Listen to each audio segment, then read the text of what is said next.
Good evening, everyone. Hope you're doing well out there. I'm Clay Moffat, and welcome to Moffat on Money live. Right.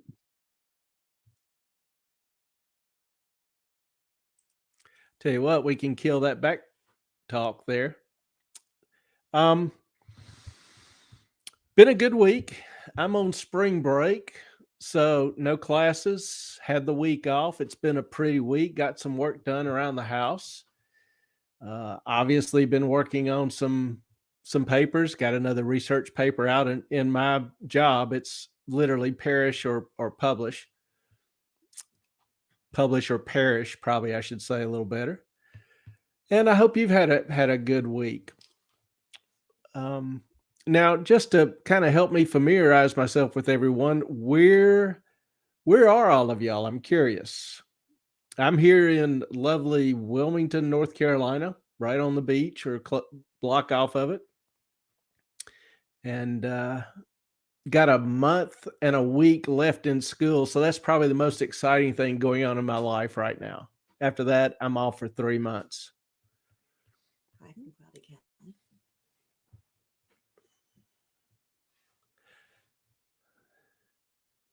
Let's see. We've got Laurie Jean from Cloudy Cali. Glad you could join us. Actually spent a lot of time out in California, generally the Bay Area. It's been a decade or 15 years, but probably went out there 4 or 5 times a year for 2 or 3 weeks at a time. Beautiful area, or was.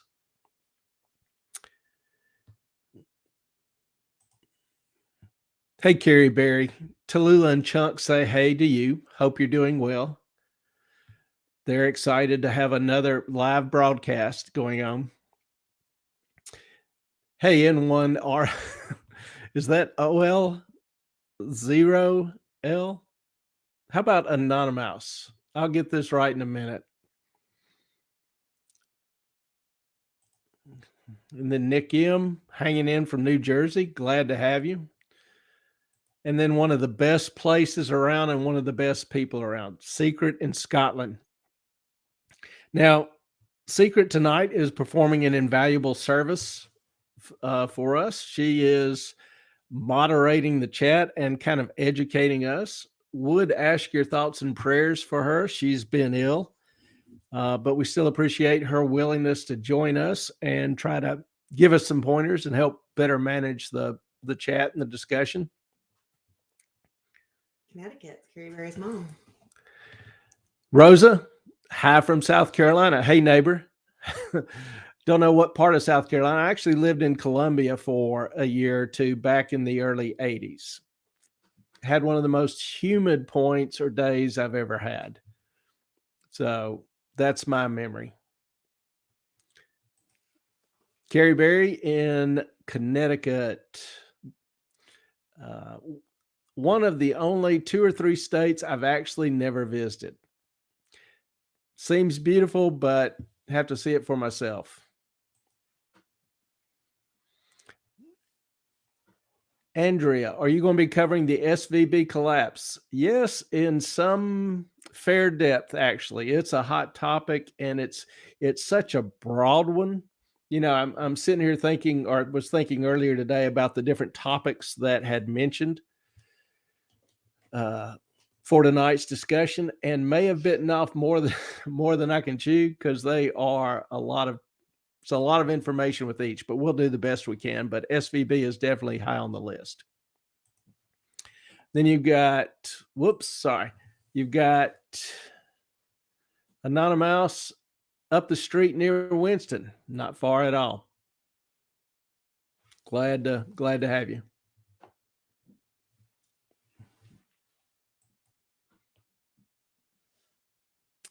Denver, Colorado.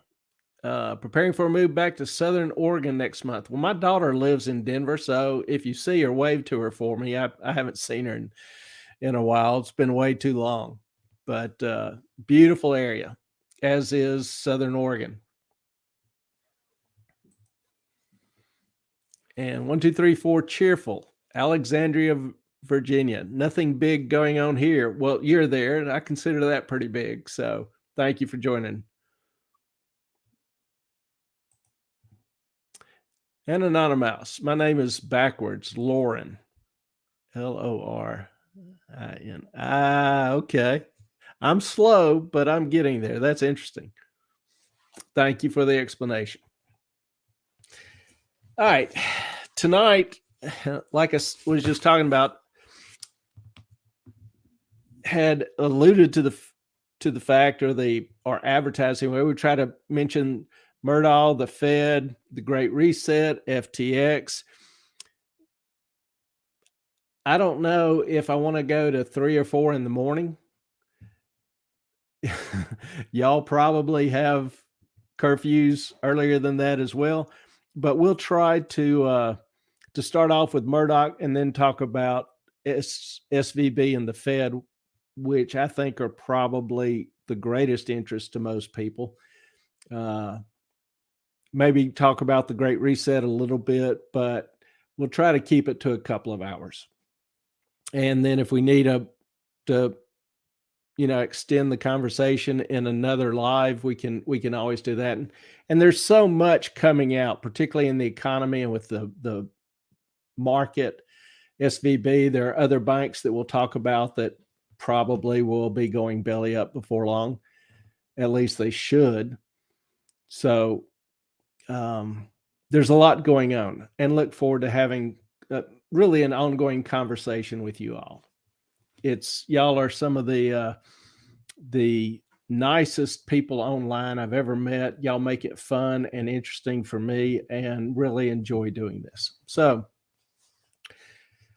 let me try to start off a little bit with Murdaugh, because now some of y'all, maybe have heard some of this, but it was news to me. It was news to Ellen, who's followed it pretty closely. And so we'll try to throw this out and see if it's new to most of you. I feel like starting off with the old Beverly Hills song, Beverly Hillbillies. I don't know if many of y'all have seen that or watched it. If you haven't watched it, go sell all you have and buy the videos, or rent the videos, or subscribe online. It's a great little 30-minute 70s, 60s, 70s comedy show. It's in black and white, but it's great. But it starts off, let me tell you a story about a man named Jed, poor mountaineer, barely kept his family fed. There's just something about the Murdaughs that strikes me, even though they weren't poor, just very, I don't know if country's the right word, but just a different kind of family. Now, they got rich from, as we go through the history, and you'll see some of this, they were kind of like the Clampetts and the Beverly Hillbillies. They got rich, but they got rich the old-fashioned way, through smuggling and stealing. So the story, the history begins in the 50s, and I've got notes because this is a little extensive. Couldn't really remember all the detail, probably in good order. So got some notes I'm going to be referring to. One of starts in the 50s with Buster, who otherwise is known as Randolph Murdaugh. I think this was Alec's great-grandfather, or grandfather, just his grandfather. The story begins with Buster and one of Alec's close friends, Barrett Bulware's grandfather, with certain activities in the, quote, hellhole swamp. I don't know why, I just like that name, that description. I've been in South Carolina and the swampy parts of it, been in the area. And, in the middle of summer, it can be somewhat of a hellhole. It's now known as Culleton County and Berkeley counties. Now, there was a 5-year federal investigation into the bootlegging and moonshining activities. Over 30 people were indicted, including Buster, for bootlegging and moonshining, which, for those not from the South, moonshining and bootlegging is a great Southern tradition.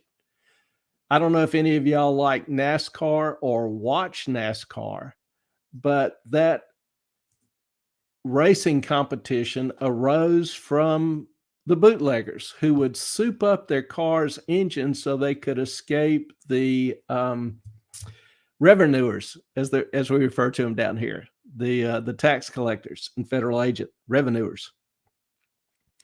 Now, Buster was also indicted. He was apparently also charged with obstructing the investigation, the moonshining investigation. Don't know exactly what he did. History is not terribly complete on all of this, but Buster ultimately told the moonshiners to move to Colleton County where he could control things better. He had more pull in the county, so apparently they did. Now, in the county, Buster received advance notice, don't know how, of moonshine raids and collected protection money from the moonshiners. Obviously, nothing is free in this life, and, services should be paid for. Well, the Fed investigation ended up resulting in guilty verdicts for everybody except Buster. So 29 convictions, Buster walked. Now, Alex G. Murdaugh was arrested for jury tampering. He went on, this is the same guy, after being arrested for jury tampering, that went on to serve as solicitor for 48 years. He obviously proved he knew his way around the courts. So he had the track record that appealed to voters. Now, if we jump to 1980, near St. Helena Sound, the Coast Guard spotted 3 yachts, 3 65, 70-foot yachts, good-sized boats. The Miss Kathy, Waterworld, and Island City. Now, this area of the South Carolina coast at this time was undeveloped. It was barrier islands. There were no boat yards. There were no docks, no houses. So it was kind of odd to find 3 yachts moored or, cruising around this area. What this area did have was darkness, nobody around, and easy access to roads. Things that everybody on a yacht obviously would enjoy. One boat, when the Coast Guard cutter saw the 3 boats, apparently one boat was sunk, the Island City. Interesting. The Waterworld ended up taking aboard 11 men from the ship. Now, the Coast Guard, talked to them all. They didn't have ID. Obviously, everything was left on the ship. Everything was left on the ship as it went down. So there were no arrests or charges. But later, a year or 2 later, one of the boats, Miss Kathy, and its owner, Edward Legree, were arrested in a drug bust. Now, the Waterworld, the other remaining floating ship, was owned by Bullware. Okay. Skip forward a couple of years, February 1983, the Bahamas seized a shrimp boat with 17 tons of weed. 17 tons of weed. I don't know exactly how much space that would take, but that's a lot of weed. Barrett Bullware's father was charged, as was the captain of another Bullware. That I'm just having trouble pronouncing that. Bullware boat, Frank Branch. Now, Branch agreed to testify for the state, but unfortunately decided to walk in the path of an oncoming car in Tallahassee, Florida. He had a drink or two, just saw an oncoming car and thought he'd challenge it. What can you say? Charges were then dropped against Bullware, and the others were convicted. Again, interesting court outcome, judicial outcome. Now, the same year, a federal judge prohibited re-indicting Bullware a second time on the same charges. Now, constitutionally, you can't try somebody a second time for the same offense. And the judge apparently extended this to also indicting them, regardless of whether any new evidence arose or not. So interesting there. Now, Boulware and his wife were in the back seat. A little later, Boulware and his wife were in the back seat of a car headed down to Miami, taking a trip to Miami with some friends. Friends are unknown. The car was stopped in Georgia for speeding. The driver gave permission to search the car and found 7 pounds of pot and 28 grams of coke in the trunk. Also found pot in Mrs. B's purse. So both were convicted of trafficking coke and weed. Okay. The interesting part of all that, there's no record of either of them ever serving a day in prison. Now, I don't know about you, but I don't know many traffickers of drugs who were convicted and never spent a day in prison. That's a little interesting to me. Just another weird coincidence around this whole family and friend situation. Now, in the 90s, early 90s, Ellick and Boulware became business partners and started buying land together. 98, Murdaugh Holding purchased a stretch of remote property off St. Helena Sound at about 115K. And then through the early 2000s, several more pieces of this same remote dark property were purchased. Developed a strong social relationship with Boulware, which kind of surprised a lot of the locals. You know, here you had a prominent family. Grandfather had been solicitor. He was a volunteer solicitor associating with what was pretty much a known drug dealer. I mean, Boulware apparently would talk about it in open conversation there in the town and around town. It was no secret. Any of you ever lived in a small town, you pretty much know everybody else's business. So if you don't know what you're doing, you can feel free to ask somebody else. They'll be glad to tell you. But everybody pretty much knew. They would even spend holidays together. It was a close social relationship. Also in 1997, Boulware got his pilot's license. And a year or two later, he bought Moselle, which happened to have an airstrip and a hangar. He ran the plane literally for the next decade, at least until he sold Moselle. Again, kind of interesting. Guys with a history of smuggling, buying a 1,800-acre property in the middle of nowhere that has a landing strip and a hangar. Sounds kind of perfect to me. Now, you know, concerning drugs, there's been a lot of information out about Murdaugh's drug problem. His attorney stated at one point that he spent $60,000 a week. Ellen says 50,000. I saw 60,000, which is about $3.12 million a year on Oxy. I mean, that's massive. What's more interesting is he paid for it with checks. Not just cash. He would write a check for it. Now, the story is the pipeline that developed was an individual by the name of Spencer Roberts, who was later indicted for money laundering, received the checks stolen, and they went to Curtis Smith, but who pays their drug dealer with checks? Yeah. Hey, y'all, that's Ellen. Yeah, she's keeping me honest over here, helping keep an eye on the chat. So Curtis Smith was Ellick's cousin. Alleged distant Cousin. Okay. You got Andrea David. Andrea, sad I have to take off for dinner plans, but I'll be catching the replay later tonight. Love your content. Andrea, appreciate you joining us very much. Hope you have a great dinner, and keep us updated on how dinner went. Is this a dinner date?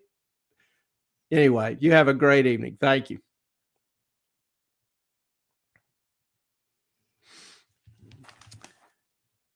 Now, So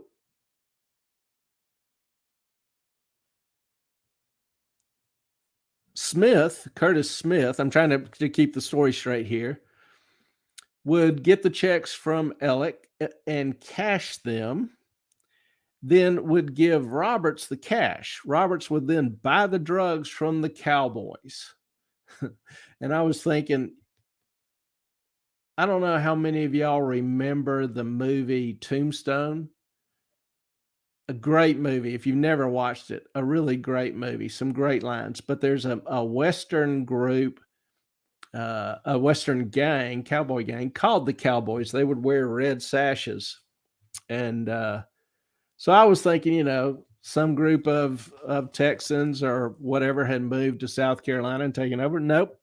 Wrong Cowboys. This was actually a group of Bloods, one of the Crips Bloods type gangs in Walterboro. So they gave the drugs to Smith for the cash, who would then give them to Murdaugh. Now, the Cowboys' lawyer, when one of them was arrested, claimed Alec was running one half of the drugs in the county. Again, we don't have any firm proof, but you've got the boats, you've got the dark island, you've got the airplane, you've got the close personal relationship with a known drug trafficker, or several of them actually, a family history of smuggling and bootlegging. It just kind of, I'm always, one reason why I'm throwing some of this out is I've always said, the money doesn't fit, and I don't see anybody following the money. So I'm like, where's the money going? And this doesn't perfectly explain it or give great detail, but it kind of creates more of a scenario or background where some of the money could have gone, and possibly reasons why Paul, Maggie were shot. I thought maybe it had been tied to the boat wreck. Maybe it was tied to drugs. Maybe Alec did it. I got to admit, and reasonable people can disagree, and I'm sure many of y'all have different opinions, but I'm not totally convinced based on the evidence I saw in trial that Alec actually did it, or that there was evidence that he did it. And I think I've explained this before on the previous live. You saw where the state's angularity expert testified that the angle of the bullet found in the quail cage was not, I forget exactly how he worded it, but he indicated he had zero confidence in the SLED Department forensics calculation. And he pointed out that the gauge used was on backwards. That the SLED officer basically didn't know what they were doing. Well, I don't know how many of you remember your high school geometry, but you're not testifying as an angularity expert. If you've got a vertical surface and a line extending through it, that line has a slope. And that slope doesn't change depending on the angle of this vertical surface or slope surface itself. That angle is constant regardless of any movement in this angle. Also, I've got an angle gauge. I meant to pull it out. I've got an angle gauge, and I use it to help sharpen knives, because with different knives, you'll want different angles on the finished blade. Well, it doesn't matter. There is no backwards use of this angle gauge. It works either way. In addition, the guy Kinsey said that the angularity gauge had a vertical side and it also had a round side. The girl put the round side up against the vertical surface. I guess I should do this. Put the round side up against the vertical surface. And he said that was incorrect. Would throw the measurement off. No, it wouldn't. He said you should have the horizontal, the flat surface, right up next against the vertical surface. Well, if you did that, if there was a slope here and you put a horizontal surface next to it, only a tip of that horizontal surface is going to touch anyway. So it doesn't matter whether the round edge or the horizontal surface touches. And if you mash that horizontal surface up against the vertical surface, the horizontal surface of the gauge up against the vertical surface, you're going to get a 90-degree angle. So you won't even be measuring the slope of that dowel. In short, the angularity expert doesn't even know how to calculate slope. It's rise over run, and it's constant throughout a linear monotonic function, a line, a straight line. It's constant, rise over run. And this is the same guy that also testified that the casings from the area where Maggie was shot were consistent with casings taken from the flower pot on the 300 blackout. But case markings are a very inconsistent and oftentimes unreliable tool to measure the same rifle. The interesting thing is that they had taken bullets from the gun range and the flower pot, and none of the riflings on the bullets matched the rifling in the bullets on Maggie. That, now, you can't get any more accurate than riflings on a bullet. Case markings, notches, ejector markings, firing pin impressions are not consistent, not reliable, particularly with the precision that most modern guns are made with today, unless the firing pin has a chip in it or something being a defect in it. Or they use like some older weapons use like an anvil firing pin. It leaves a very distinguishing, straight line in the firing pin. Interesting comments. Starred. Ellen's trying to get me to answer some of the comments that are starred, but she didn't know the secret system that Secret and I set up earlier. I'm going to try to answer comments or questions about every 30 minutes. About the topic being discussed. That's what. So Ellen wants questions answered. So we'll go with it. If he was running the drugs, where did the money go? I remember, what was the Colombian cartel leader who got so big in coke that was finally arrested. I can't think, but they did the series Narco on him. I can't think of his name, but he was generating $200 million in cash a day.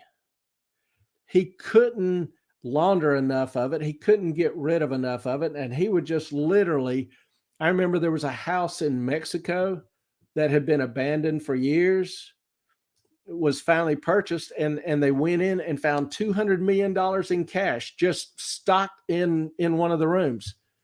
This Colombian guy, Escobar, that's it. Escobar, yes, that's it. Thank you, Laurie. Pablo Escobar. He would also have his guys just fill big 55-gallon drums with cash and go bury them all around in the fields and farms surrounding his place in Colombia.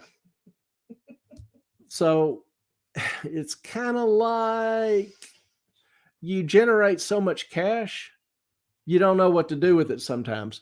But if he was on a lower level, he might have had a deal with the Cowboys or somebody else to move a lot of it offshore. Part of the FTX thing, the more I get into it, the more I think it's involved in money laundering. There are just some really weird things going on with Alameda, Genesis Block, and FTX. So there are ways to launder money and stash it around. Alec doesn't strike me as somebody who, if he had tons of cash, would just blow it all. They lived a relatively modest lifestyle. So either he owed somebody a tremendous amount of debt privately, or he's stocking some away in places unknown. And then next one. Anonymous, I don't think the state proved he did it beyond a reasonable doubt. I mean, the last three experts they put on, the cell phone guy who was in his office throwing his phone 10 times on his sofa and seeing whether or not it turned on. You know, I did that to my sofa, so I'm an expert too. And then their forensics lady, she would talk about, no, I didn't do this test because I didn't think it necessary. I didn't do this test because I didn't think it was necessary. I didn't do this test because I didn't think it necessary. And then she'd talk about, well, the evidence was overwhelming that, you know, this is, you know, the bullet was shot, the bullets came from the shoulder or whatever else. Well, if you're not examining the evidence, you can't say the evidence was overwhelming. Part of my issue with the whole trial is I thought the defense was borderline incompetent. I thought the prosecution was incompetent. I thought the defense pretty much was too. I'm not an attorney. I'm not a professional, so I can't really render good or competent legal advice or opinions. But hey, there were a couple times in the court, like with the angularity expert, where I would have gone Perry Mason on his ass. That really got under his craw. Like it took him a week to be able to speak about it. He was so angry. But I think we need a fluff break. This is y'all's fluff break. This is about as fluffy intellectually as you can get. She's probably qualified to be an expert for the state of South Carolina.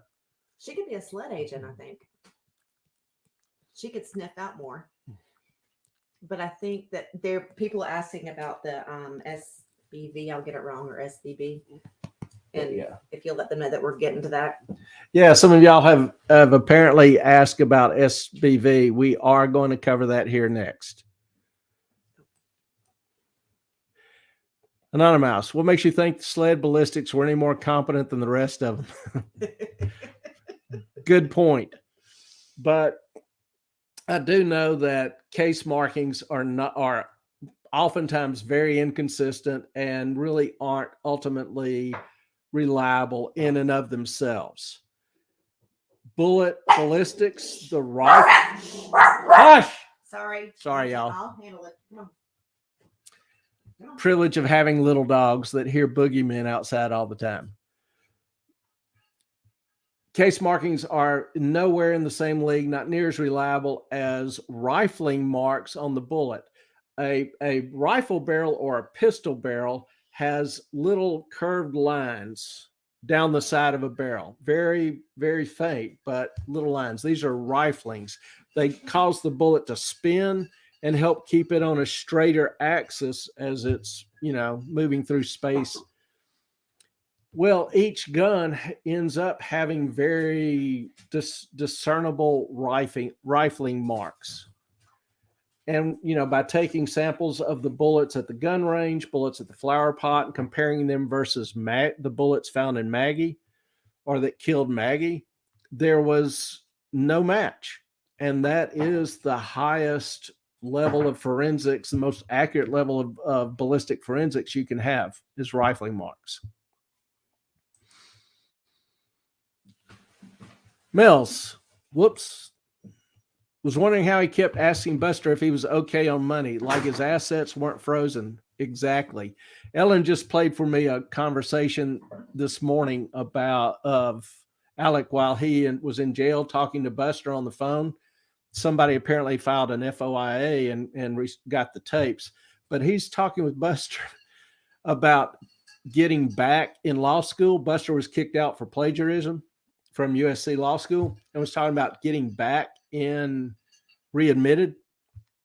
Well, Alec had paid this prominent attorney in Columbia $30,000 up front, with another 30 on the back end when Buster got readmitted. You know, they were also having conversations with the dean. Now, Alec didn't say anything about the back end 30, about how to fund it, but Buster didn't ask. It's kind of like they knew they had the money somewhere. It wasn't any kind of panic discussion. It was like, yeah, you need to follow up with the dean probably Friday afternoon and ask him that kind of question. So I agree, I don't have any proof. I don't have any evidence, but just strong impressions and, trying to figure out the math as far as what he spent, how he lived, etc. There's a whole lot of money that went through his hands that's not accounted for.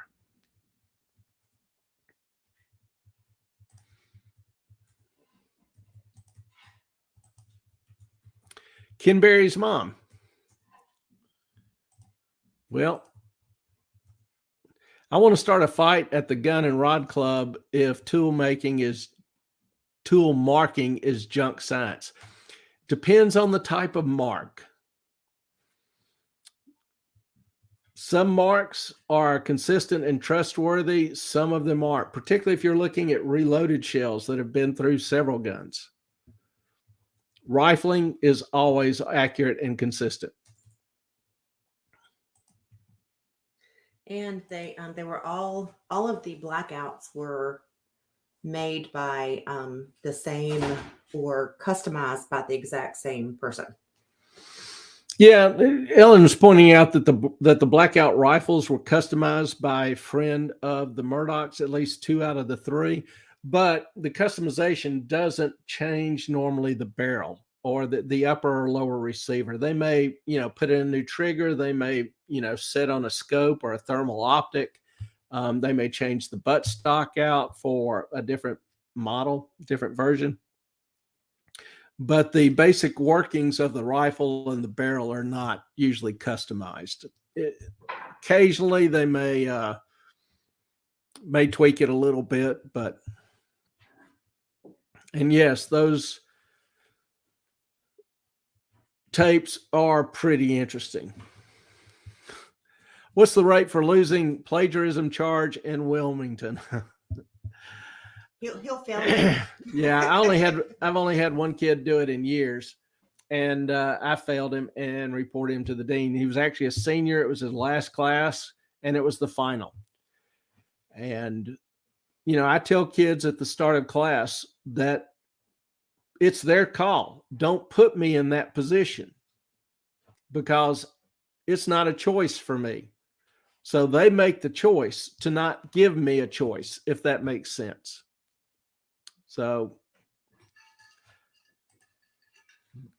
don't know that that's a perfect solution, but I think that the kids end up understanding. And my classes are generally elective anyway, so I get kids that want to be there. And one of my classes on fixed income derivatives has kind of a reputation around campus as being a modestly difficult course, possibly the most modestly difficult course on campus.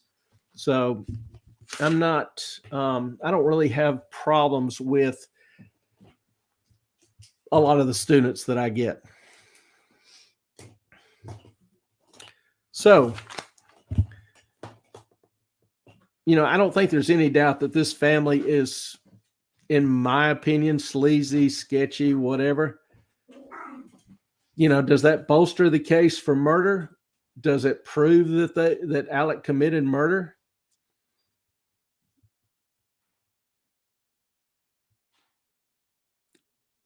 Anonymous, 60K, would you still be in that situation? The situation of reporting the students? Yeah, I would. I remember when I was 5 years old, Dad took me to a little, it was kind of a 5 and dime store. We went in and he got a couple things or something. And I walked out with a piece of gum that he hadn't paid for. And he snatched my ass back. He snatched my ass up, took me back inside the store, found the owner, made me apologize to him. And then the very next afternoon, I spent the whole afternoon, instead of running around and playing, I spent the whole afternoon pushing a broom around the floors and just moving boxes everywhere. I was 5 years old. I was dying. And then I had a very let's say, involved conversation with my father. When I say involved, I mean I sit there, shut up, and listen. And he explained to me certain things about your name, your reputation, and honor. And not gonna lie, my dad had a way of expressing himself that caught my attention. And I've just remembered that. I've just remembered that for years.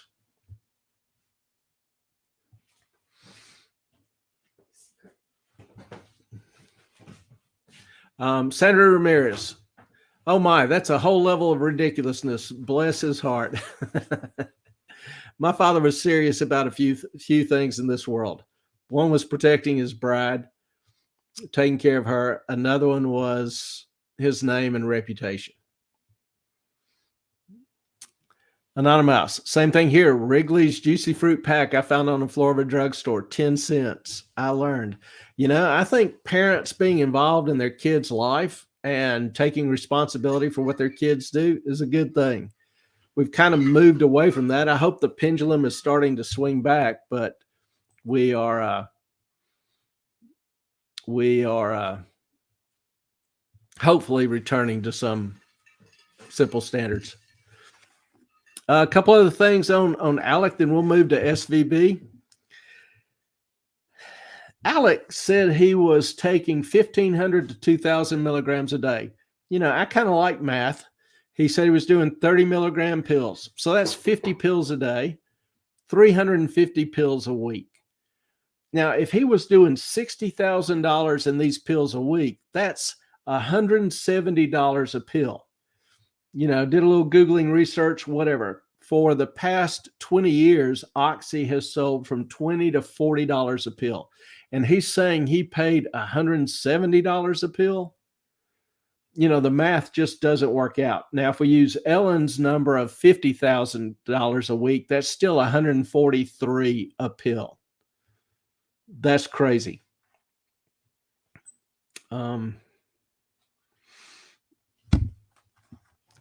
Now, going back to Alec's connection with Roberts, the guy who handled the drug purchases from the Cowboys for him. Well, he and another guy, Buckner, formed a construction company in 22, Emmanuel Buckner. It's an interesting name because Buckner has the distinction of being the only case AM tried or prosecuted as a solicitor. It was adjudicated in 19. The charge was drug trafficking, interestingly enough. And amazingly, there was another mistrial.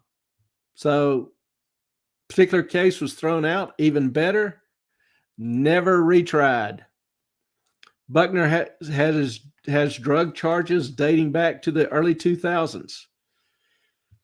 So, Duffy ended up, or actually Sean Thornton, who was a DA in the solicitor Duffy Stone's office, dropped the charges. Buckner was a known gang member, known cowboy gang member. Now, why is that the only case Alec tried? Don't know. Several of the prosecutors in the solicitor's office complained that Alec would make deals unknown to the prosecution, whether he was prosecuting or defending, apparently. And then when they would go to the solicitor, Duffy Stone, he told them AM was a special advisor and whatever he says goes. So, Alec kind of had a history and a reputation of working with drug traffickers and, pleading their case down or getting mistrials, whatever. It's kind of interesting. When during the trial, I thought that the prosecution and the judge were kind of, and I'll just say it this way, I thought they were kind of biased against Alec. I mean, you had one of the cell phone expert up there on the stand testify under oath that he did not know anything more about this particular topic than anybody else did. That's why he was throwing his phone on the sofa, trying to figure out something. So the expert testifies under oath. he's not an expert. Well, the defense attorney asked the judge to throw out all the testimony as expert testimony. The judge refused, and I thought that was extremely odd to me, non-attorney, but that was extremely odd. You've got an expert swearing under oath he's not an expert. The judge refuses to accept that. Well, looking at some of this history, which people in the area probably were more familiar with, even though they didn't talk about it as much, you can maybe see a reason for some of the animosity. So, history passed down from his grandfather to his father to the son of very close relationship with smugglers and drug dealers. Does that bolster the case for murder? Who knows?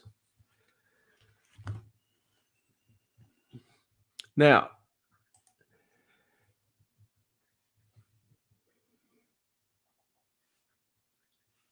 this one, we're going to shift to SVB, and this is kind of another broad topic. It actually involves the Federal Reserve, the banking community, and the economy and the markets at large. So let's just have a little bit of a review. SBV was shuttered by the FDIC Friday. Now, the FDIC, I'm pretty sure, is trying like crazy to sell it, to get somebody to buy SBV at almost any price this weekend. If they don't find a buyer, it's going to be really interesting what happens in the markets. So what actually happened with SBV? What does it mean for the Fed, the economy, the markets? How could SBV fail? Now, who is SBV?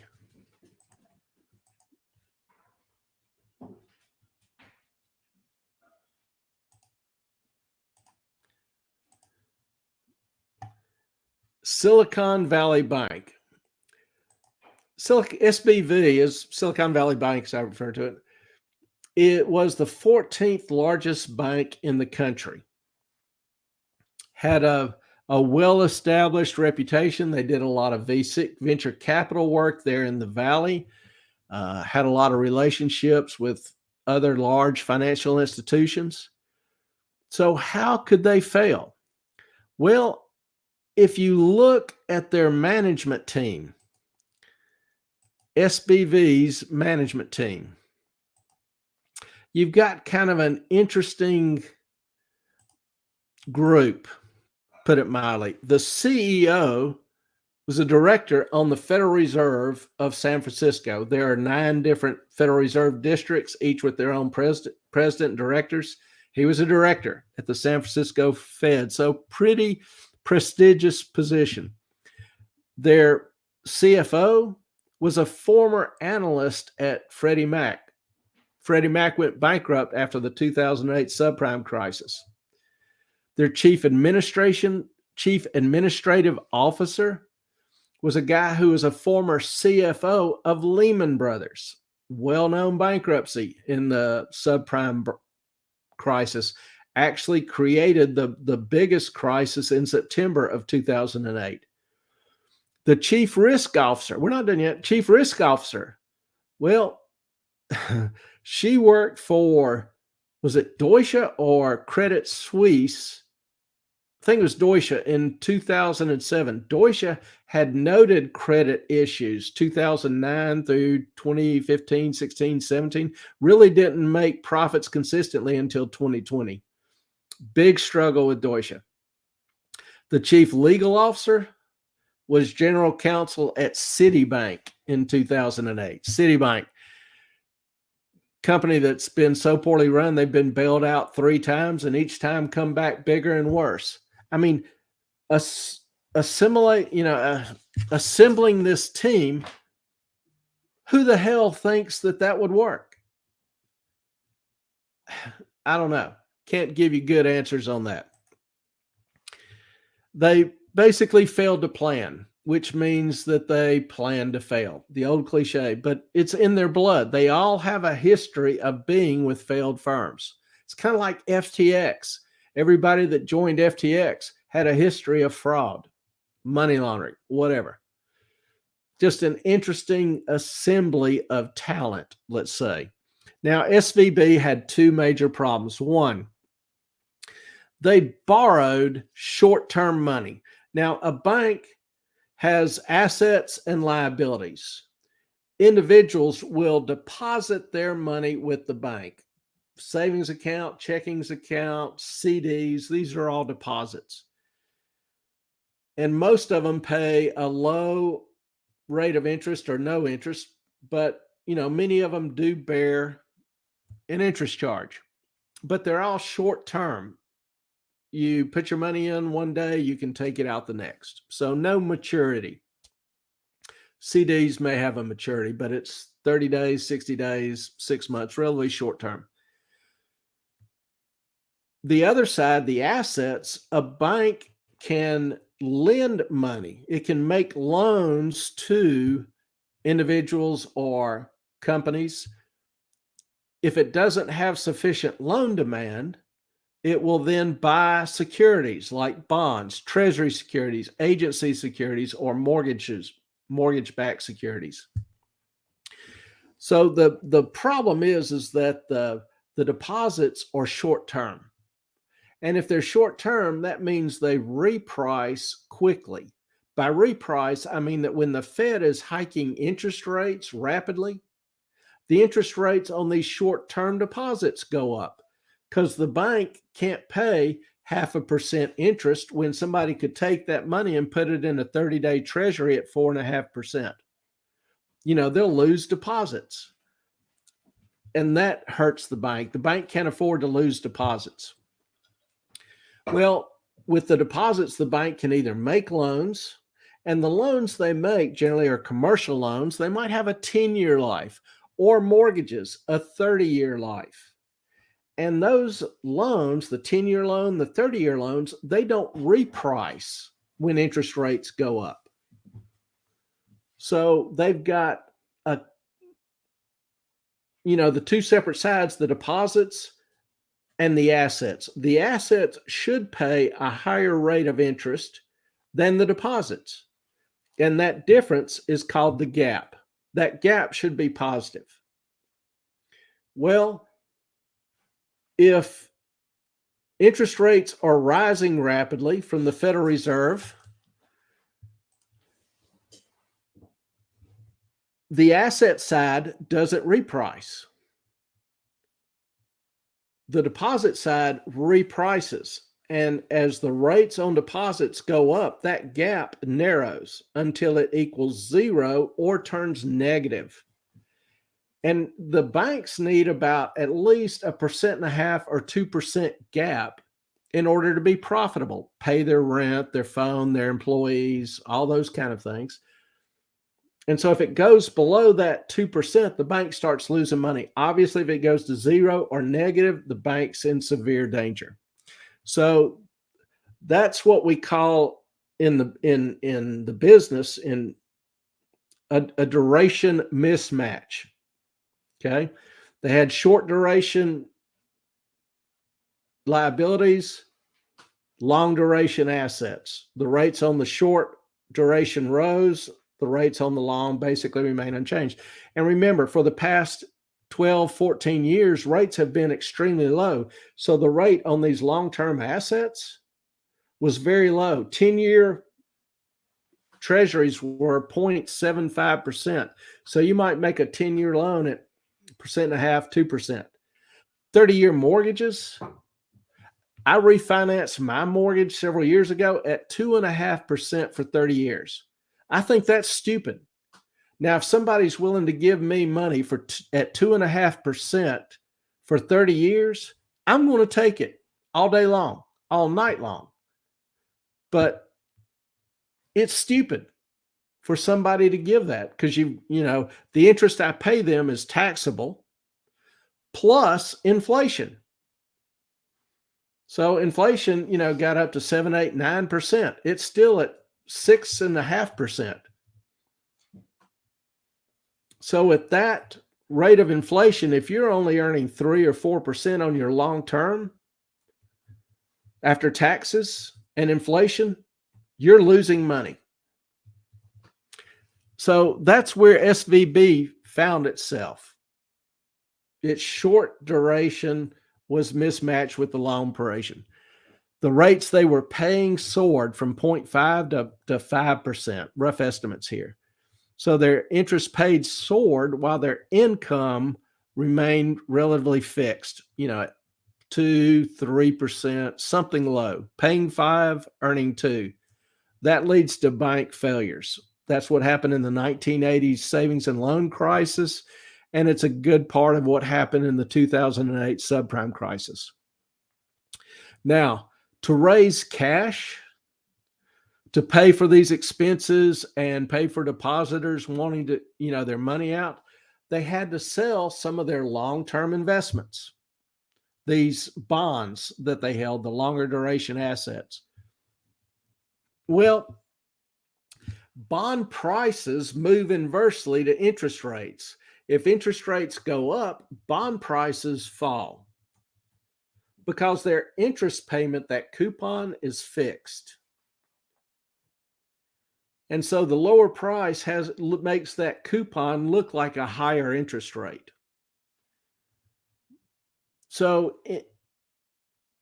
with the low yielding assets that they bought 3, 4, 5, 10 years ago that they're now trying to sell, the prices on them have dropped. For example, I remember a month ago, I looked at, I think it was it was issued in May of 2020 or 21. May of 2020, 30-year Treasury bond sold for $100,000. Well, a month ago, that same $100,000 that somebody paid $100,000 for was selling for $49,000, a greater than 50% drop. That's painful, particularly if you're a bank, because banks aren't designed to take losses. When a bank sells a security at a loss, it has to take a hit to capital. And I know this may be a little bit confusing, but when a bank receives $1,000 in deposits, they have to take 10% of it and set aside as capital. They can then lend out that $900 that remains. Okay. Well, if that loan defaults, then the capital that they have set aside for that loan and other loans is reduced. So capital takes a hit, takes the loss, absorbs the loss. But a bank can only lend as a percentage of its capital. I think we're having a fur moment. We have another fur moment here. The dogs are out of control. Anybody want some dogs? No. We got dogs for sale. Maybe it's just some questions. We got dogs for Comments? sale.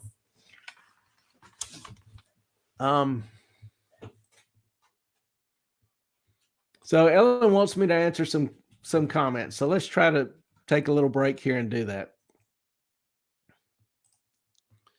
Nisa, this is why I like Moneyline and DCU for my banking. Not familiar with Moneyline. DCU is a credit union, but I'm not sure the D. But actually, my money is, I've had my banking account with Wells Fargo for more than a decade. Actually thinking of moving it from there to a credit union because I'm not sure about Wells Fargo's condition, along with some others. Wasn't that Wachovia? Used to be Wachovia. Which Wachovia failed in the 2008 subprime crisis. We called Wachovia. Yeah. Not a whole lot of that has changed.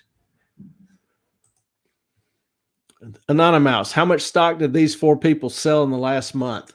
I don't know the total. I know the president sold about $3.2 million. The president of SVB sold about $3.2 million a month ago when it was $300 a share. Yeah, he ought to be doing time in Sing Sing. It was kind of weird that so many businesses had exposure to SVB. Yeah, I've got a list of those that I'll mention or discuss then. It's kind of impressive. Andrea asked, is SBV linked to the reset? No, not directly. Its problems are more, can I say, gross stupidity, poor management, bad decisions. Of course, if you want to say that's related to the Great Reset, I probably wouldn't argue about that either. Not a mouse. What would happen if you had shorted 1,000 shares of SVP last week? What would your redemption value be? Depends on the day, but it seems like SVV was at 302 last week before the rush to sell started. So if you shorted 1,000 shares, yeah, you would have about 300,000 in profit.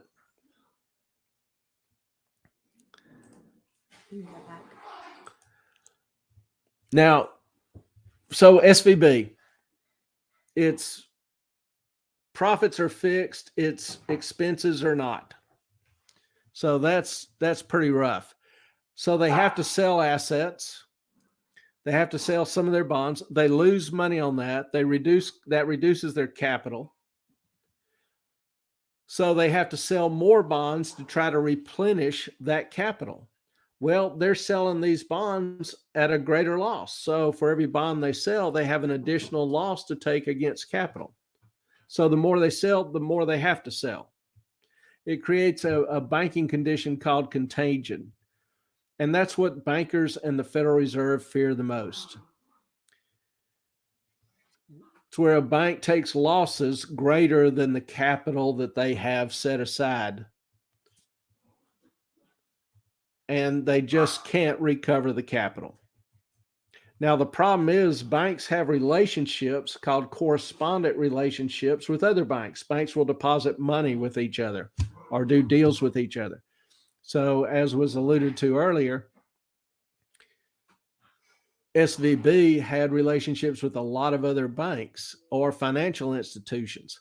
So if it doesn't repay those monies to those banks, they take a hit to capital. And so that's how this thing can spread from one bank being a localized issue to becoming a systematic issue. You get 3 or 4 or 5 banks that start folding and it just starts spreading. And that's really what the Federal Reserve and bankers fear. This very well could be a systematic problem. Now, keep in mind that analysts love this company. NISA, or any of the people who had money in the bank going to get their money back? That's a good question. They will probably get some of it back, but it'll probably be a fraction of it. 93%. Now, the FDIC guarantees deposits up to $250,000. The FDIC only has enough capital itself to cover about 2% of the banks in the country. So it'll run out of money pretty quickly. And if it does, Treasury steps in, Fed steps in, I don't know, but that's printing more and more money. We do have an inflation problem here. And so it gets kind of interesting. Part of the logic would be, when you make a deposit at a bank, you're actually receiving a lower rate of interest than if you bought the securities, the Treasury bill, or whatever directly. Well, that lower rate is due to the insurance that you're paying for, the FDIC insurance. So the idea is that the smaller depositors under $250,000 who are in terms of number, most of the depositors, not most of the deposits, will be paying to bail the billionaires who deposited more than $250,000 at SVB, to bail the billionaires out. Some people have a problem with that. It also insulates the stupid. People had more than $250,000 in a deposit account in a bank like that. It's just kind of stupid. Nick M, is a contingent effect contagion, I think is the word you're looking for. Contagion effect. Annie T, so what will happen with the pensions from the bank in Sweden, Credit Suisse? That's one of the banks that's very troubled and could fail itself. You know, I mentioned that it had correspondent relations with other banks that it might default on. Well, some of these other banks would include, or institutions would include, like Circle Bank, $3.3 billion at SVBC. Roku had $487 million. BlockFi had $227 million. There's just a list of them. You know, a lot of firms. Rocket Lab had $38 million. You know, if they don't get but $250,000 back, that has repercussive effects, severe effects. And SVB isn't the only bank to be concerned with. I already mentioned Credit Suisse. They just announced today or yesterday that after talking to the SEC, they're going to delay their annual report. They're not going to release their annual report. That's kind of huge. That's not altogether insignificant. If you have money in Credit Suisse, I would look to removing it quickly. Signature Bank.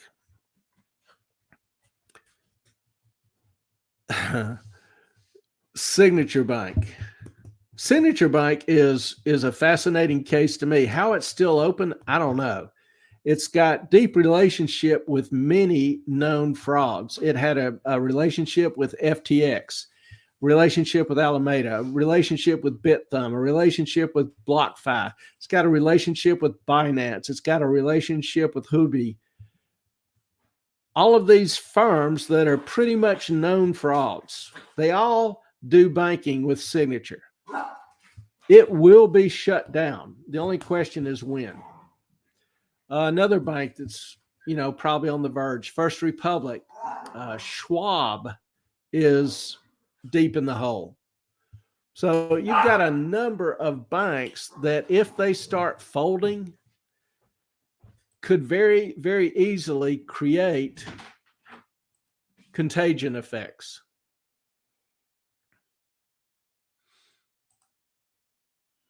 Now, the simple fact is that a lot of Americans are struggling today, particularly the poor and middle class. And Europeans. But in America, we've got 24.8 million consumer loans that are delinquent. Savings rates are near all-time lows. Real wages have declined nearly 10% just in the last 3 years. Inflation is still high at 6.2 or 6.4%, even rose last month in month-to-month numbers. It declined year to year, but last year it was 9%. But looking at January to February, the numbers rose. There were 1.7 million layoffs in January in the U.S. That's a pretty big number. You've got bank liquidity hurting. Banks are strained for funds, for cash. And if you want a good example of it, you can look at the Federal Reserve's reverse repo program.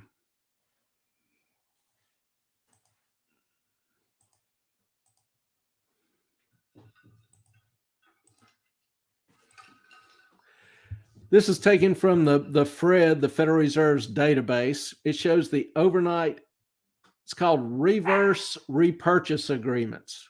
Now, reverse repurchase agreements, they're called repos for short. A repo is just a fancy name for a collateralized short-term loan. You give somebody $1 million treasury bill, they'll give you $1 million loan for 2 days, 3 days, maybe a week. So a short-term collateralized loan. A reverse repo, there's one party that gives the treasury bill, takes the cash. Well, at the end of the 3 days, they'll pay the cash plus interest and repossess the treasury bill. That's a repo. The reverse repo is just the opposite. They lend the money, take the security, and then they reverse repo the cash at the end of the 3 days. So repo is one side of the coin, reverse repo is just the other side of the coin. And this graph shows the history of the Federal Reserve's activity in repo agreements. And you'll see really pretty much up until 2014 that we had a little liquidity crisis in the banking community. So the Fed provided cash to banks for short-term liquidity purposes, reverse repos. But look at the far right-hand side of the graph. You see this thing going exponential. The Fed right now is doing $2.3 trillion a day in reverse repos, in providing cash. That's huge. That shows that there is a liquidity issue going on with banks. So much so that they're having to do these huge amounts of repos with the Fed. Now, the Fed is faced with a difficult choice. It can either continue with a hard landing, a recession, or an even harder landing. If it starts cutting rates, then inflation will continue, inflation will rise. And, historically, the more delayed the medicine, the more difficult the cure. But the good news is with the Fed's medicine to date, the markets are responding. These are kind of three, I think a picture's worth 1,000 words. And the purple is an emerging markets. Think of, innovation, new investment, that kind of thing. And the pink, the hot pink, is the S&P 500. Well, here you see the distribution pre-QE, which is the program that the Fed used to keep interest rates down to zero. They would just buy tons of securities and force interest rates down low. Remember, for bonds, interest rates are inverse to price. So if the Fed is out buying bonds in the marketplace, supply and demand, still a law, as they buy more and more, demand increases. So the price would rise, forcing the interest rates down lower.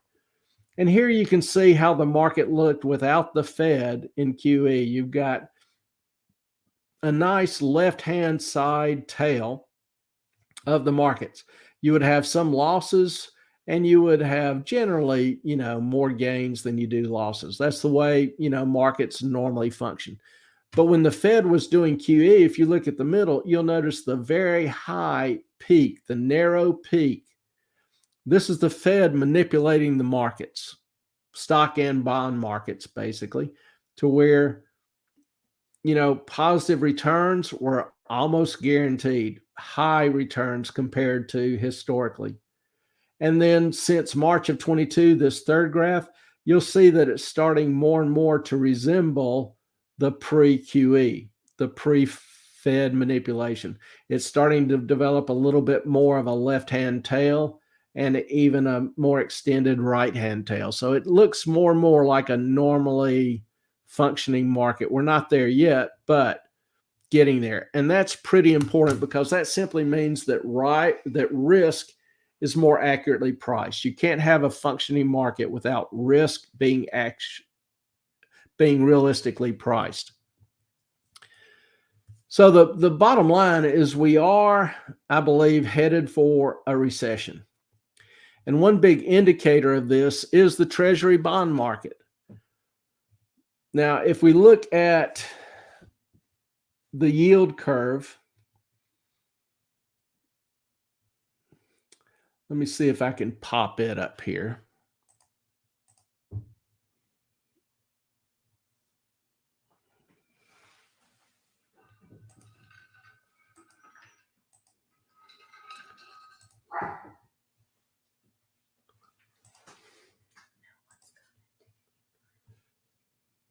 The Treasury yield curve. This is what it looks like today. This is what's known as an inverted yield curve. You've got the higher rate in the short term. Close this ad. You'll see this at 6 months. So a 6-month Treasury bond yields just right below 5.2%, while the 30-year yields about 3.7. So the short end is higher than the long end. That's unusual. It's called an inverted yield curve.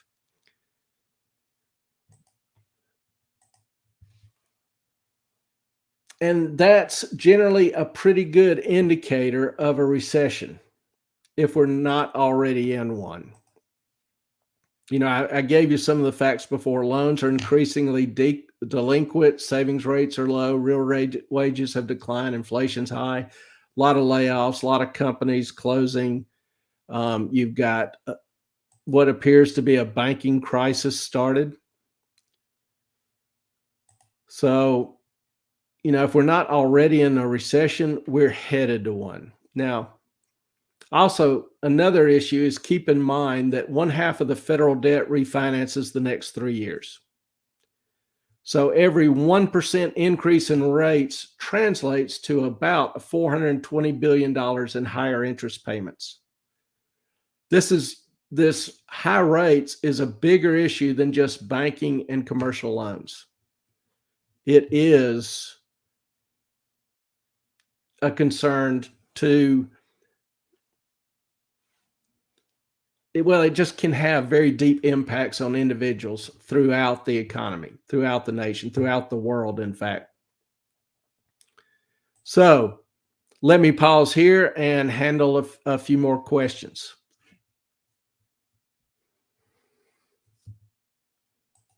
I just saw this comment. Find it funny that people are blaming the Fed for the problem.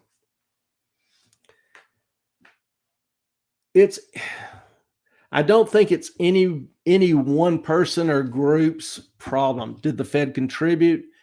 Yeah, the low interest rates caused manipulations in the market. It caused mispricing of risk. It favored financial assets. It gave the banks kind of a risk-free margin. They were able to borrow from the Federal Reserve at near zero and buy 5 or 10-year treasuries at, 0.75%, 1.25%. So that was a free, risk-free margin for them. And that's one reason why the Fed did it, to try to help banks regain their capital, which was pretty much destroyed after 2008. But there's a lot of blame to go around. Federal spending, poor management with the banks. How many bank presidents, CEOs went to jail after 2008? They were selling useless mortgages, toxic waste, basically, to the market and passing it off as AAA rated investment securities. Nobody went to jail. Trillions and trillions of dollars vaporized. Nobody held responsible. It was, in my opinion, pretty much ridiculous.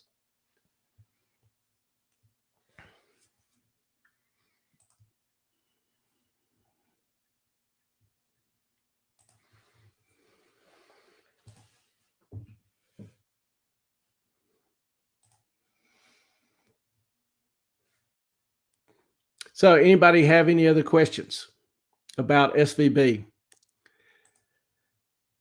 I think we're all lost.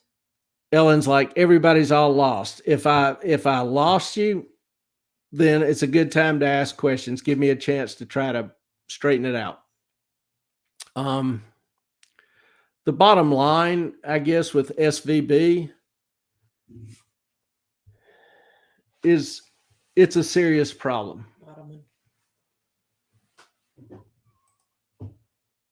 Do you think it would be a good idea, Nisa, do you think it would be a good idea, if not off topic, to forgive student loans and medical loans to normal people? You got to find normal people. Well, the thing, the average student loan payment is about $300 a month. So that's an inconvenience, but it's not a terrible burden if they got a good degree and got a job. In addition, 2/3 of the people of the taxpayers in the country did not go to college. So you would basically end up having people who didn't go to college paying off the loans of people who did go to college. Got to admit, that seems a little unfair to me.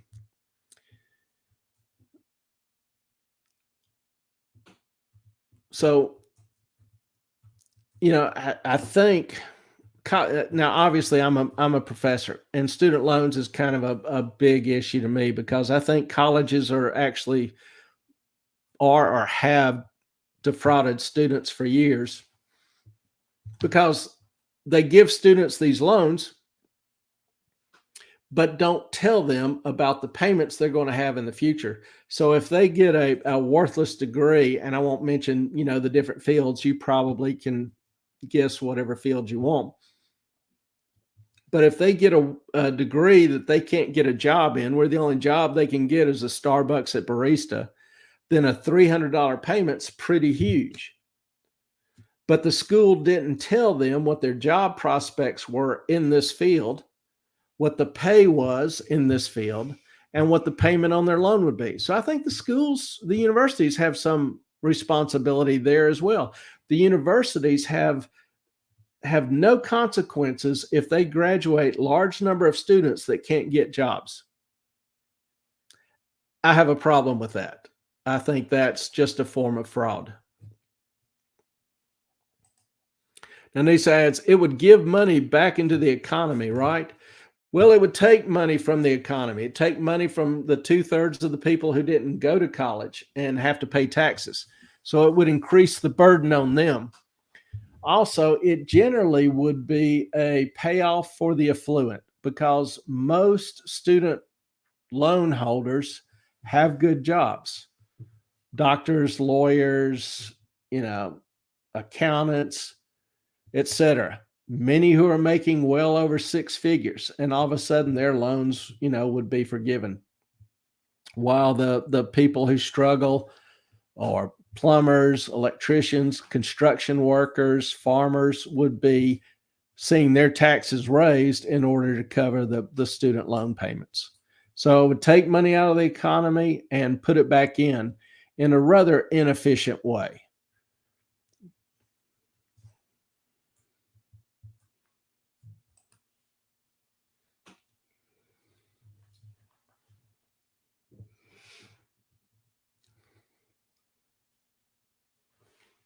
Let's see if there's trying to see if there's anything else that I've missed.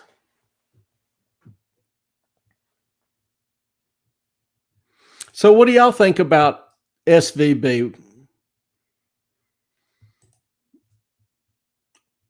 Do y'all have some concern that it may affect your bank or your financial relationships or your investments?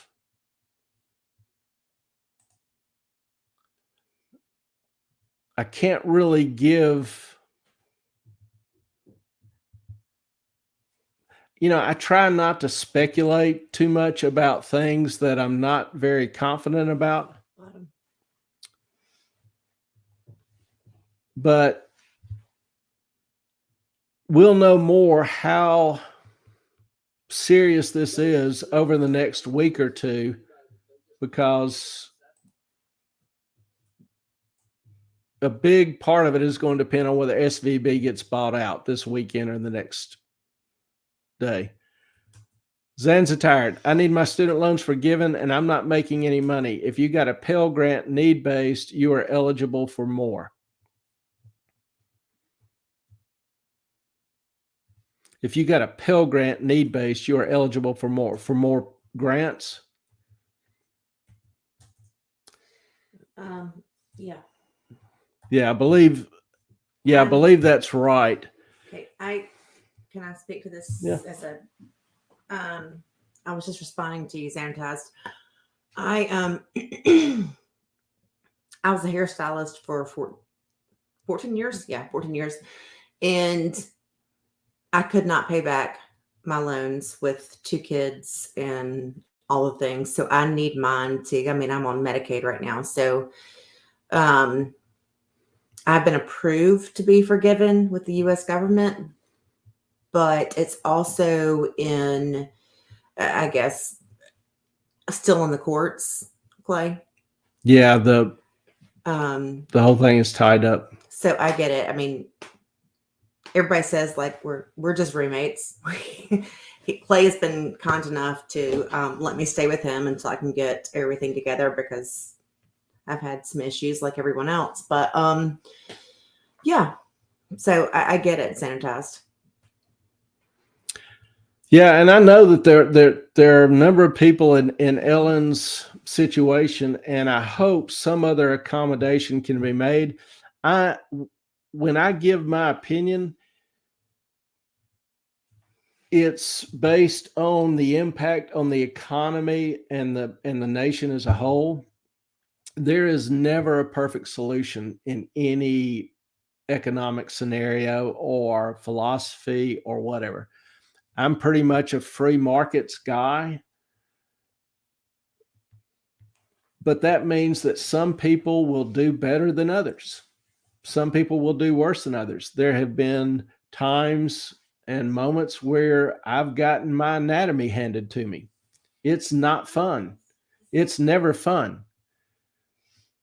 But that's part of the learning process, I guess. I have a list of 50 rules for life. The second rule is stupid should hurt. And we've had an awful lot of people making stupid decisions that haven't had to suffer the consequences. As such, we get more stupid.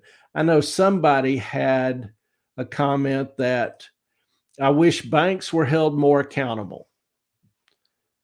I agree. I wish bankers were held more accountable. I wish board of directors who are responsible, supposedly, to represent the shareholders, I wish they would be responsible if their company did something to harm shareholders, polluted the environment, stole from them, whatever. The CEO, the executives need to lose their house, their retirement, etc.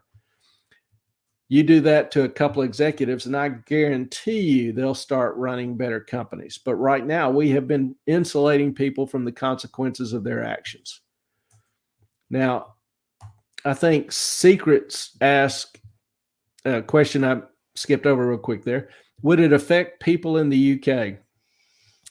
I think anything that happens in a major way in the US economy impacts the world. Also, if you'll remember, the Bank of England, was it 4 or 5 months ago? I'm trying to remember exactly what happened. It had to bail out a bank or a pension plan that had some liquidity issues. I forget the exact details offhand. I'd have to go back and look them up. But there are a number of banks in the US worldwide, Deutsche, Credit Suisse, even JP Morgan. If I had any funds at JP Morgan, I'd strongly consider taking them out, are all in precarious situations. And depending on what other events happen in the economy or with correspondent banks, if they have correspondent banks that default that can't pay them back, they take those losses. And that loss may be enough to put them over the edge.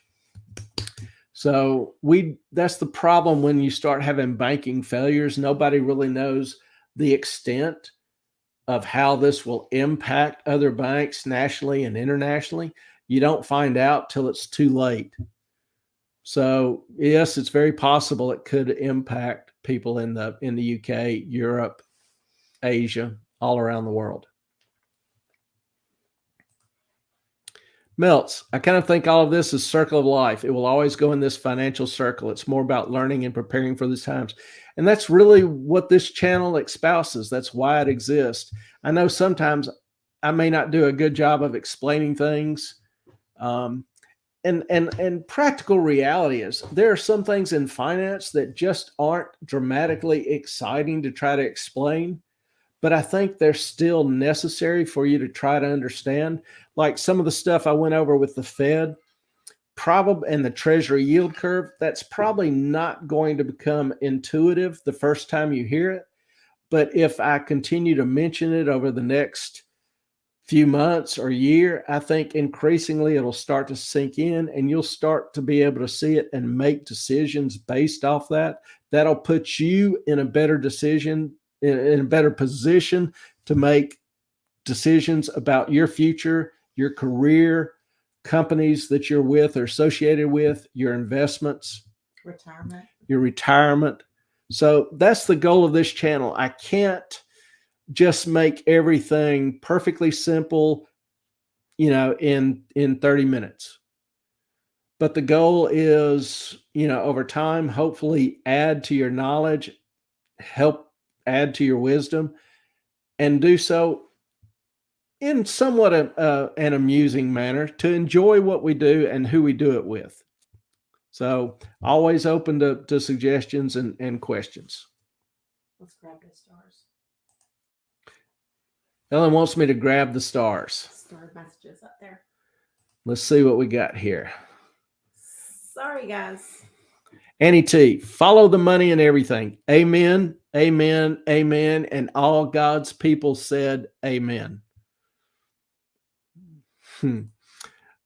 Anonymous, affluent or effluent? I would say both.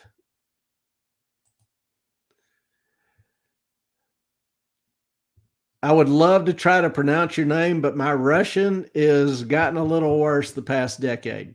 Good afternoon. Very interesting review. Thank you. I have a request, not a question. It's off topic. Could you record a video about economic zones of influence? Is that effluence, effluence, or influence? See, Professor of Logic, I can make jokes too. Don't get her started, Professor. Please. Economic zones of influence. Are you talking about like in a political sphere? Give me a little bit more information. Our news agenda often touches on the topic of reshaping the economic map of the world. Foreign affairs ministers go to Arab countries and countries in Africa. The Chinese are doing the same thing. How do you see the situation? Okay, that helps. To what extent does this correspond to reality? What measures do you think the U.S. is taking? I think a lot of the foreign nations, some of the ones in Middle East, Venezuela, China, Russia, and please understand, I've got some good friends and people I love in Russia. But I think our governments are kind of butting heads. The governments are not the people, so that doesn't necessarily bother me. And I do appreciate your questions. I think that there's several, a number of countries out there who are trying to resist what they would call U.S. Hegemony or U.S. influence. The U.S. is obviously militarily powerful. He made a comment saying, I mean currency. Okay. And the U.S. is obviously powerful economically and militarily, but our economic power also stems from the fact that our currency is the reserve currency. And by reserve currency, I mean it's the currency of business, of international trade and commerce. I can take US dollars, go most anywhere in the world and spend them. I can't take, yen and spend them. I can't take, Swiss francs and around the world and spend them. I'd have to convert them to another currency. But the dollar is almost accepted universally. Well, this reserve currency status is highly beneficial to the U.S. It lets us finance our bonds at lower rates. It lowers the cost for us to do international trade. All sorts of benefits attend to being the world's reserve currency. So a lot of countries are trying to come up with an alternative to the US dollar. I think some of the Middle East nations, the oil producers, Saudi Arabia and some others, are trying to work out an alternative to the petrodollar, to have oil no longer priced and sold in dollars. I think that's reality. And I think that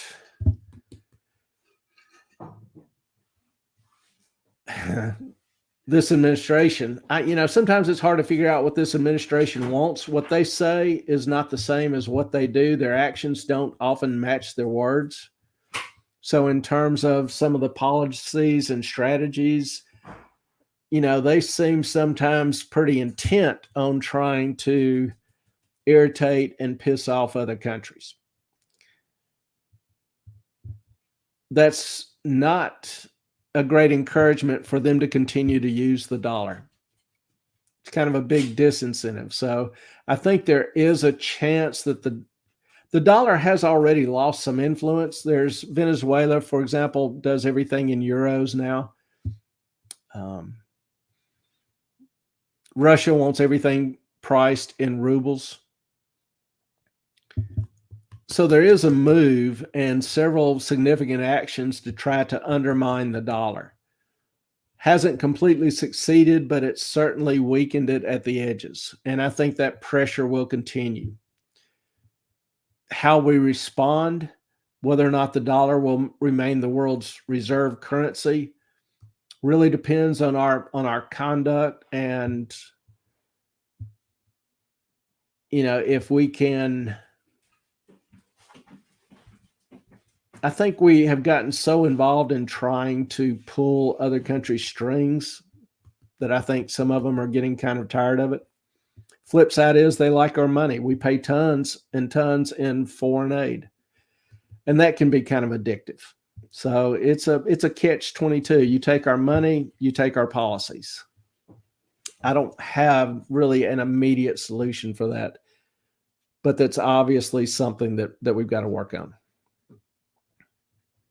Hope that gives you a little bit of an answer. I'm worried about the banks now after listening tonight.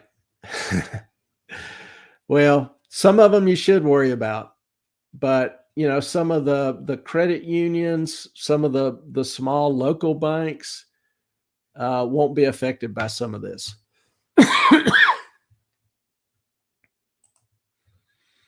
Hot tip: attending clown college like I did pays for itself after a few birthday parties. There's something to be said for that. If you look at SVB,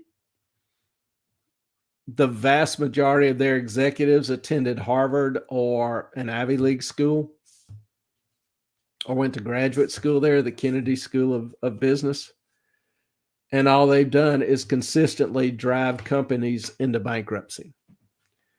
How much is tuition at Harvard now? I don't know. I've often argued, we have some kind of prestigious schools here in the state, and I've often argued that our undergraduates get a better education than the undergraduates at most other schools, including Ivy League schools, because the Ivy League schools, generally the hardest thing to do is to get accepted. I remember the president of North Carolina at Chapel Hill, a relatively prestigious school, complaining that 95% of the students got A's. Once you are enrolled at undergraduate, it's not that difficult. Now, their graduate school courses, the doctoral level courses are outstanding. I'm just talking about the undergraduate level. And so a lot of times you can get a better education at a smaller, more local school than you do some of the big, more prestigious schools. Zanzibar. I never heard of Silicon Valley Bank before. It was really mostly involved with the tech industry and venture capital out there. It wasn't really a national bank. It's kind of a regional bank. It's just a really big regional bank that most of the tech giants out there banked with. A lot of the executives out there banked with. So it was the 14th largest bank in the country, 16th in one survey, 14th in the other, whichever one you want. It was a big bank. And the repercussions of that, who knows?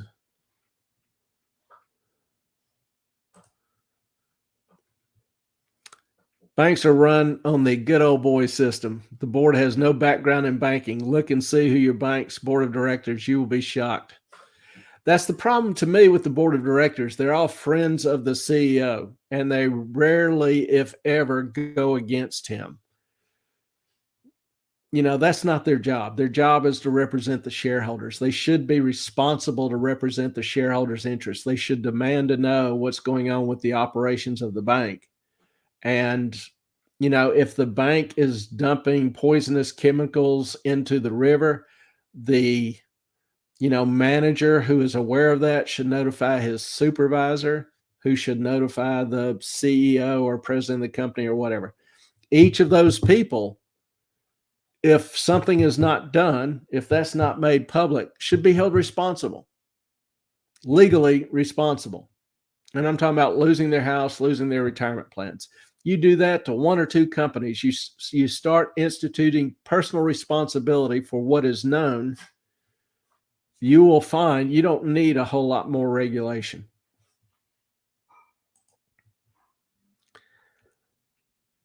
That's exactly what I'm talking about. What are the odds that many understand the risk going along with the dollar, especially after 2008? And they see what you see and more. Most people don't live and breathe finance and economics and international economics. So I would think the overall level of understanding in this country and throughout the world is very little. Even some of those people who work against the dollar as the reserve currency, I think they do it for other political motives. Sometimes they really don't understand the impacts and the challenges. They just know that the reserve currency helps the U.S. and they hate the U.S. So they want to undermine it. You know, some people I think are very aware of the significance of being the reserve currency and want to undermine that for other reasons. So, but overall, I would say that the understanding of the risk, the complications, etc., is very narrow and is generally based on more selfish or personal reasons. My impressions. Thank you for the detailed response. Thank you for the question. I appreciate it. I understand the care with which you as a citizen and patriot must choose your words. Thank you for your videos. My words, I try to be honest. I try not to state things that I'm not sure of. I don't know exactly what's going on in the background and among the political powers or individuals. All I see is kind of the big picture or, you know, some of the results. And, you know, I think some countries have good reason to be irritated with us. I think from what I can figure out, I think probably we're the ones that actually bombed Nord Stream, the pipeline. I mean, there's only 4 countries in the world that have the equipment and the men trained to do it.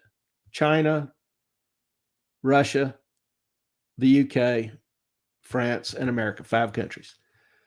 I don't think Russia spent $1 billion to blow it up. I don't think China was involved. I'm not even sure China has the submarines or the robotics available to do it at that depth. I'm not sure they have the trained divers, so I may throw them out. But, you know, the 2 most likely parties are either the UK or the US. I mean, we're the only ones that have people trained to work at that depth, that have equipment that can go to that deep, that can operate out of submarines at that depth and handle demo. So that really, I thought that the day I heard it was blown up. So I try not to pick and choose my words, but I can't say that I know and understand everything. I try to be honest and fair. That's the best I can do to anybody and everybody.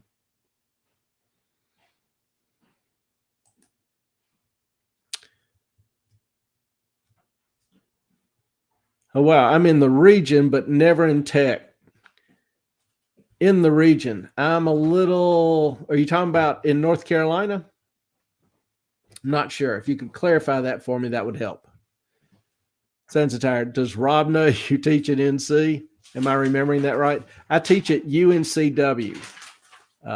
We're a separate university in the North Carolina system, located in Wilmington. So I kind of live on the beach. I like that. Denise Jasma, I was in Europe in July and had to have euros in Amsterdam, Germany, France, and Italy, Switzerland. It was francs. My US dollars are not accepted anywhere.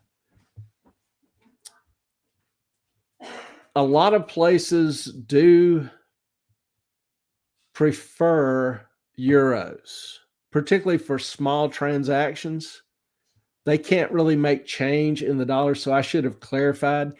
But if I'm looking at, doing major trading or building a plant somewhere over in Europe, I can do it in dollars. So in terms of large trade, large activities, now if I'm in Southeast Asia, China, or Africa, they'll grab at dollars. Their currencies are relatively unstable, not accepted a lot of places. Everybody knows what a dollar looks like. So really depends. The euro is a good, solid, stable, currency.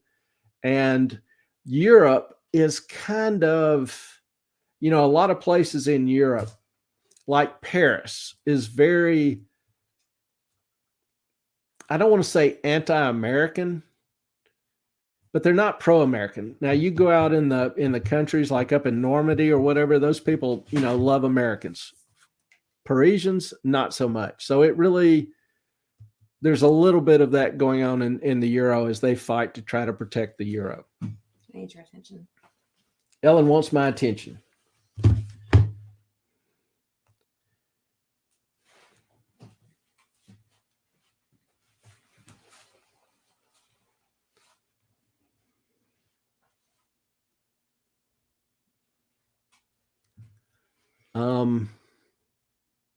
It's probably all right. Toots, which name are you under tonight? Ellen's got a text from Toots and was wondering if she was posting under another name. We love Toots. She's or great. Oops Ceramics. Or I don't Oops know Ceramics. what you are tonight, but honey, you can't say anything adverse to ever make anyone upset. Now, I think that's the cool thing about this group is that I think everybody is what I would say is reasonably intelligent. And if I call somebody reasonably intelligent, that's a compliment. For me, probably my highest compliment is not altogether horrible. But anyway, I think everybody is reasonably intelligent, and we can talk and disagree, and that's how we learn and understand. We can disagree, have different opinions respectfully, and hopefully all of us, including myself, can learn something. Nisa, Bo of the Fifth Column did a video on a rumor it was unofficial operatives working from a yacht. Germany is investigating. I can't say no, but one, those kind of demolitions with a remote trigger are relatively well controlled by the US, UK, Russia. They don't just pass those out easily. Second of all four sites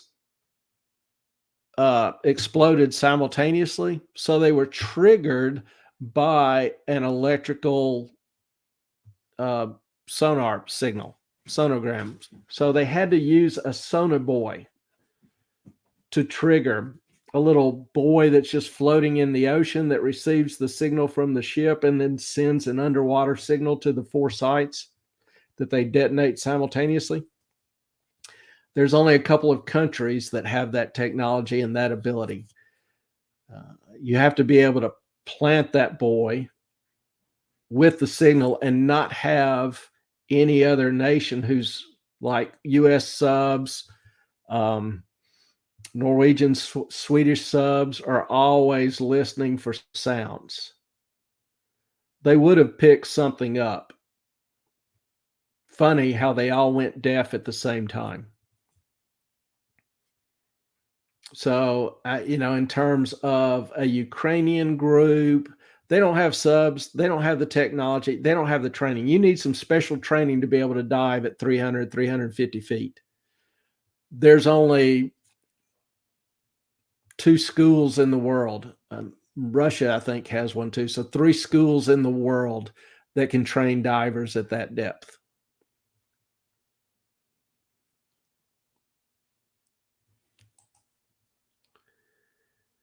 Sun's tired. By the beach, didn't Rob go to an NC college?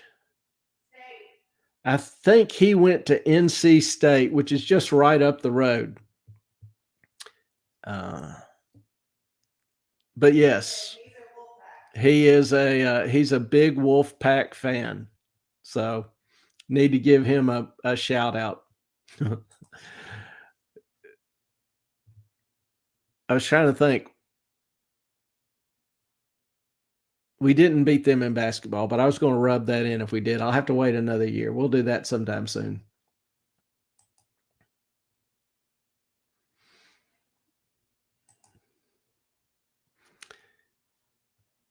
Any other questions?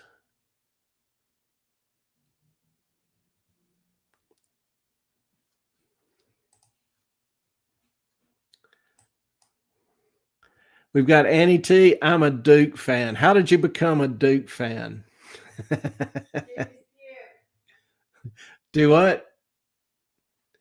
Ellen is hollering to me from another room. So we have a kind of an unofficial system here at the house between the dogs and Ellen always making noise.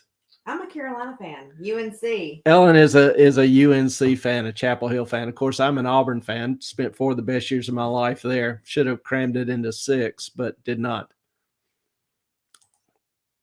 Professor of Logic. Germany will usually accept dollars as long as it's close to a military installation. Outside of that, it's not common. True. Good point. But listen, when Auburn beat Carolina in basketball in the Nationals, I did pull for Auburn after they beat Carolina because you have to pull for the team that you lost to. I mean, because they should win it, and then they didn't. Yeah, Ellen was just explaining how when Auburn beat UNC in the national championships, that it utterly and completely devastated UNC's program so bad that they had to fire the coach. Set their program back 5 years.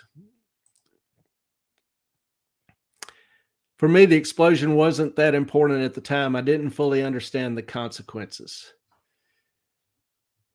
Yeah, it's,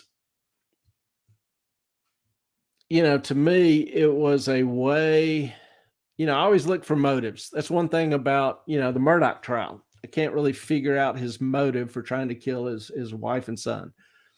But, in terms of the explosion, ensuring that Germany couldn't buy natural gas from Russia. Germany was kind of wavering on its support for Ukraine, which the US and most of Europe is heartily behind. And part of the logic or reasoning was that natural gas pipeline tied them to Russia, and they didn't want that natural gas supply cut off, particularly as winter was approaching. So by blowing up the pipeline, the U.S. would take that option or consideration away from Germany. And obviously, it would open up the market for U.S. natural gas exports. We have made some good money off that, apparently. So, as an American, it's a little embarrassing saying this, but I mean, the evidence is pretty clear. There's only 4 nations that can pull it off. One of them, Russia's not going to blow up their own $1 billion pipeline that they, was a cash cow for them. Secondly, what nation profited strategically and financially? The U.S. So there's just not a whole lot else I can say about that, but that's my opinion. The head of the company that serviced the streams had gone missing a few weeks earlier, along with his plane and family. Did not know that. Not aware of that. No, Rob is a fan of actual wolf packs. He grew up and was educated by little forest creatures. You know, if you ever watched a wolf pack in operation and seen the structure of one, it's kind of hard not to be a fan. But in terms of NC State, maybe not as much. Carl Peter Greisman. I will look that up, see what I can find. That's interesting. Thank you. Nisa, Germany got rid of a lot of its nuclear power plants. If they didn't do that, they would not have had to rely on gas. That is exactly true. And they've gotten rid of a lot of their coal plants. Same as France. I just saw where France rescinded the law stopping or making it illegal to build new plants, allowing for the construction of new nuclear power plants. I really think that's the future. There's some new designs coming out with nuclear energy that look a whole lot safer, a whole lot cheaper, more convenient.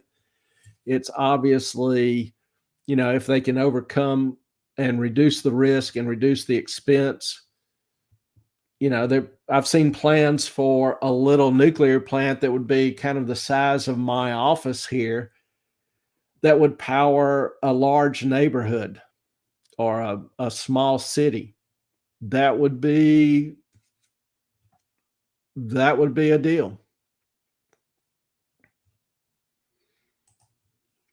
And later declared dead, obviously. Didn't, like I say, hadn't heard that, didn't know what had happened to him, but I appreciate the information. I'll take a look. I'm curious. Professor Logic, go to YouTube channel, Bo of the Fifth Column. He has a lot of information this and over different theories on this. I think that's referring to the Nord Stream deal. I might have to check that out myself.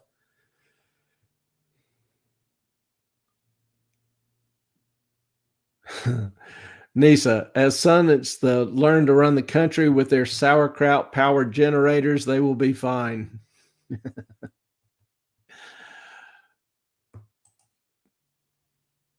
Professor of.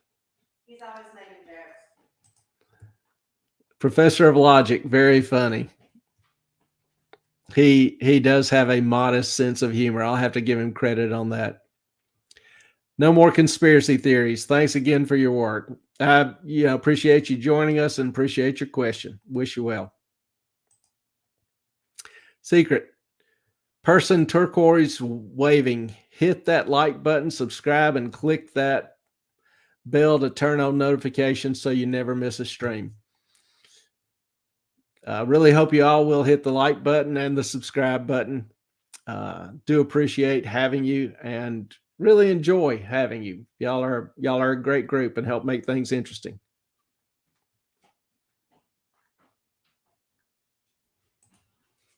All right. It's been a couple of hours. I think that's what I promised when we began. So really appreciate you all coming out and hanging out with us for the evening.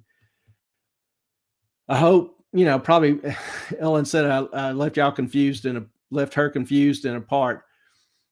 But I hope overall that you came away with a little bit more information, a little bit better information, and we'll continue to work on that and enjoying it while we do it. I appreciate your time. Thank you. Y'all have a good night.